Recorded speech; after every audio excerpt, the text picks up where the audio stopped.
Hello students, कैसे हैं आप लोग। आज हम कंप्यूटर ऑर्गेनाइजेशन एंड आर्किटेक्चर की यूनिट 2 स्टार्ट करने वाले हैं। यूनिट 2 में हम क्या देखेंगे, क्या पढ़ेंगे, ये किस बारे में होती है, तो चलिए एक छोटा सा इंट्रोडक्शन ले लेते हैं। यूनिट 2 का नाम है कंप्यूटर अर्थमेटिक। नाम से ही समझ में आ रहा होगा, यहाँ पे कंप्यूटर में जो भी अर्थमेटिक ऑपरेशंस होते हैं, भले ही वो डेसिमल पे हों, बाइनरी में होने वाले हों या फ्लोटिंग पॉइंट नंबर पे, हम इन सबको डिस्कस करेंगे डिटेल में। चलिए हम देखते हैं। सबसे पहले हम क्या देखेंगे, तो हम एक कंप्यूटर में जो एडिशन एंड सब्सट्रैक्शन होता है वो कैसे करते हैं हम देखेंगे। यहाँ पे हम साइंड और अनसाइंड मैग्नीट्यूड के बारे में बात करेंगे। मैग्नीट्यूड मतलब कोई नंबर, और साइंड अनसाइंड का मतलब कि वो पॉजिटिव है या नेगेटिव है।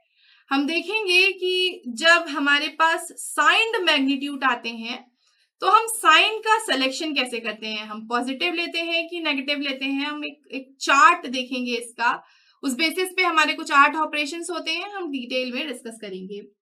हम एडिशन एंड सब्सट्रैक्शन का हार्डवेयर इंप्लीमेंटेशन देखेंगे।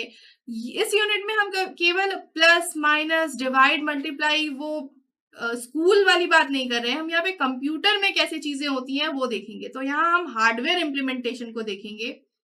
फिर उसके बाद हम देखेंगे एक एल्गोरिदम को जो कि साइंड नंबर के एडिशन एंड सब्सट्रैक्शन में लगेगी, और इसको हम देखेंगे टूज कॉम्प्लीमेंट के साथ। टूज कॉम्प्लीमेंट क्या है, तो ये भी हम समझेंगे कि ये जो ones, twos, nines and tens complement होते हैं ये क्या होते हैं।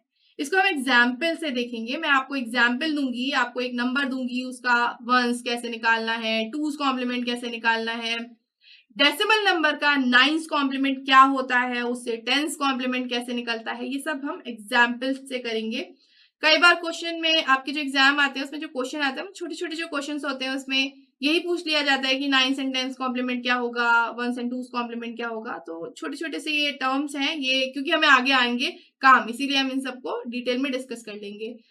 फिर हम देखेंगे कि एक जो टूज कॉम्प्लीमेंट होता है in binary, signed binary number, उसका रिप्रेजेंटेशन हम कैसे करते हैं, एंड नेगेटिव बाइनरी नंबर को हम कैसे रिप्रेजेंट करते हैं। साइंड एंड नेगेटिव को हम कैसे टूज कॉम्प्लीमेंट के टर्म में रिप्रेजेंट कर रहे हैं, हम ये भी देखेंगे। हम एडिशन एंड सब्सट्रैक्शन कैसे करेंगे दो बाइनरी साइंड नंबर का, बाइनरी साइंड नंबर का। ध्यान से, मैं डेसिमल की बात नहीं कर रही हूं, मैं बाइनरी, बाइनरी मतलब 0 एंड 1 के फॉर्मेट में जो होता है, हम उसमें एडिशन एंड सब्सट्रैक्शन कैसे करेंगे हम ये देखेंगे। उसके बाद एक बहुत इंपॉर्टेंट टॉपिक है IEEE standard 754 for floating point numbers. ये देखेंगे कि ये क्या होता है।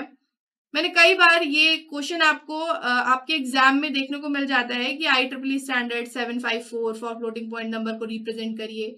तो ये क्या होता है हम ये देखेंगे। हम देखेंगे कि फ्लोटिंग पॉइंट नंबर क्या होते हैं, और क्योंकि अगर आपको मैं ऐसे ही बोल दूं कि आप किसी चीज को रिप्रेजेंट करो, उसका कोई स्टैंडर्ड ना हो, तो क्या होगा, हर कोई अपने हिसाब से रिप्रेजेंटेशन करेगा उसकी, तो उससे कॉन्फ्लिक्ट्स आएंगे, डाइवर्जन बहुत होगा। तो इसीलिए एक स्टैंडर्ड ले आए थे IEEE ने। तो हम उसको डिटेल में डिस्कस करेंगे कि ये स्टैंडर्ड क्या है, कब आया था।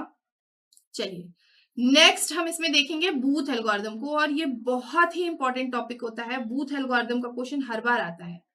आप 10 में से 8 बार देखिएगा, ये बूथ एल्गोरिदम आपको हमेशा पूछा जाएगा, या हार्डवेयर इंप्लीमेंटेशन पूछ लिया जाएगा, या इसका डायरेक्ट क्वेश्चन आ जाता है कि आपको कुछ नंबर दिया होगा 9 minus 2 plus sorry minus 9 into 2, दोनों के साइन नेगेटिव हैं, उसको आप बूथ एल्गोरिदम से मल्टीप्लाई करिए। हम ये देखेंगे कैसे होता है। हम देखेंगे कि बूथ एल्गोरिदम आपके जो मल्टीप्लिकेशन को फास्टर कैसे कर देती है, कैसे ये मल्टीप्लिकेशन को फास्टर बनाती है, तो हम इसको डिस्कस करेंगे। हार्डवेयर इसका पूछा जाता है, तो एक बार हम हार्डवेयर भी डिस्कस कर लेंगे बूथ एल्गोरिदम का। नेक्स्ट हम फ्लोटिंग पॉइंट पर अर्थमेटिक ऑपरेशन देखेंगे कि कैसे परफॉर्म होते हैं। मैं अगेन डेसिमल की बात नहीं कर रही, मैं फ्लोटिंग पॉइंट नंबर्स पे अर्थमेटिक ऑपरेशन की बात कर रही हूँ कि एडिशन, सब्सट्रैक्शन, मल्टीप्लिकेशन ये हम कैसे करते हैं। हम एग्जाम्पल से इसको समझेंगे, और इसके बाद ये इस यूनिट का जो लास्ट टॉपिक होगा वो होने वाला है डिजाइन ऑफ अर्थमेटिक यूनिट।